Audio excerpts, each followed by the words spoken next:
عن أبي هريرة رضي الله عنه أن النبي صلى الله عليه وآله وسلم قال: كل أمتي يدخلون الجنة إلا من أبى. قيل: ومن يأبى يا رسول الله؟ قال: من أطاعني دخل الجنة، ومن عصاني فقد أبى. من أطاعني دخل الجنة.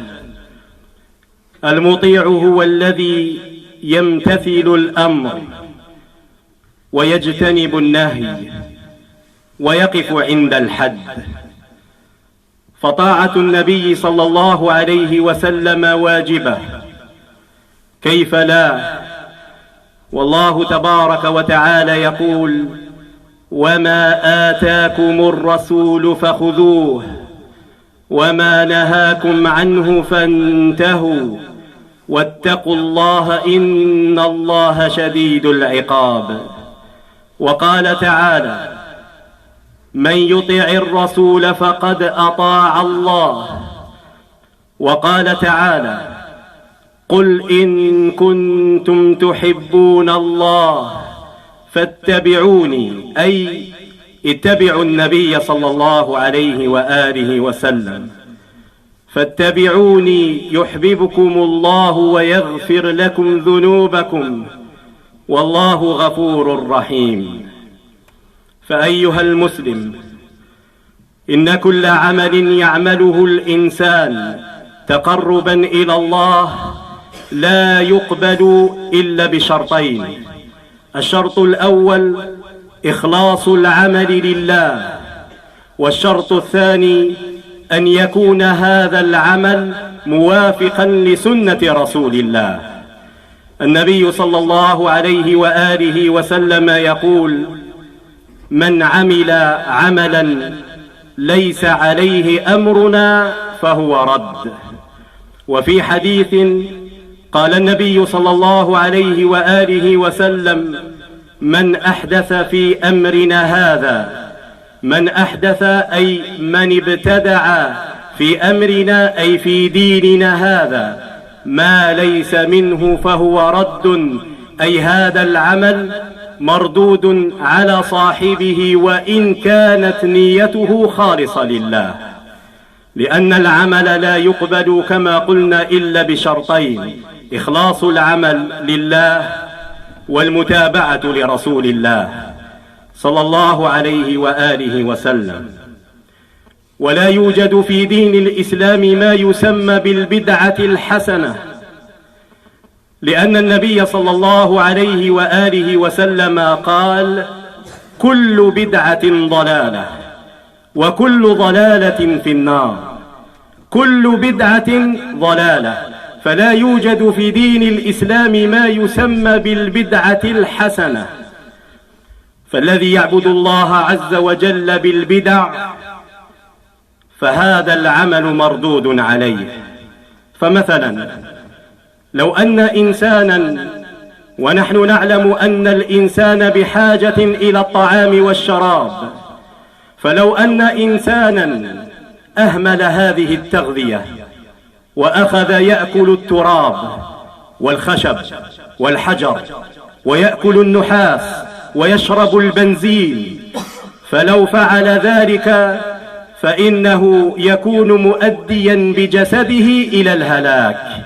فكذلك الذي يعبد الله عز وجل بالبدع فهو يضر نفسه ويتعبها، وهذا العمل مردود عليه، هذا العمل مردود عليه. فالنبي صلى الله عليه وسلم قال: من عمل عملا ليس عليه أمرنا فهو رد. فالعبادات توقيفية، لا عبادة إلا بنص، لا تنسى هذه القاعدة: لا عبادة إلا بنص من الكتاب أو من سنة النبي صلى الله عليه وسلم.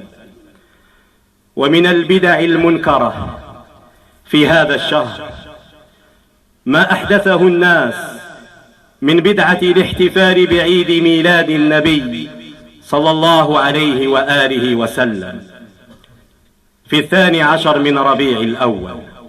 هذه البدعة إخواني لم ترد لا في القرآن ولا في السنة ولا في عمل الصحابة ولا في عمل التابعين ولا في عمل تابع التابعين، وإنما أول من اخترع هذه البدعة أتدرون من؟ هم الروافض العبيديون الذين انتسبوا وانتموا كذبا وبهتانا إلى فاطمة الزهراء رضي الله عنها فتسموا بالفاطميين، فهؤلاء هم أول من اخترعوا هذه البدعة، بدعة الاحتفال بعيد ميلاد النبي صلى الله عليه وسلم، وكان ذلك في القرن الرابع من الهجرة.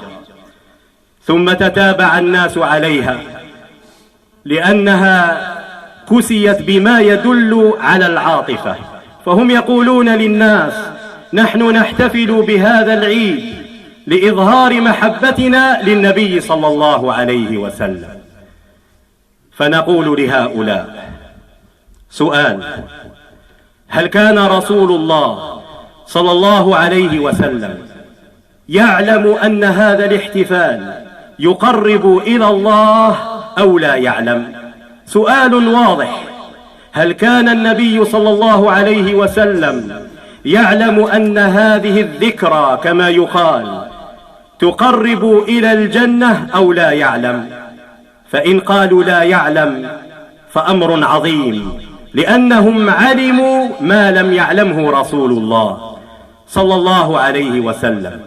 وإن قالوا يعلم نقول لهم تركها وهو يعلم أنها مشروعة دون أن يبلغ رسالة ربه، وهو القائل صلى الله عليه وسلم: ما من شيء يقربكم إلى الجنة إلا أمرتكم به.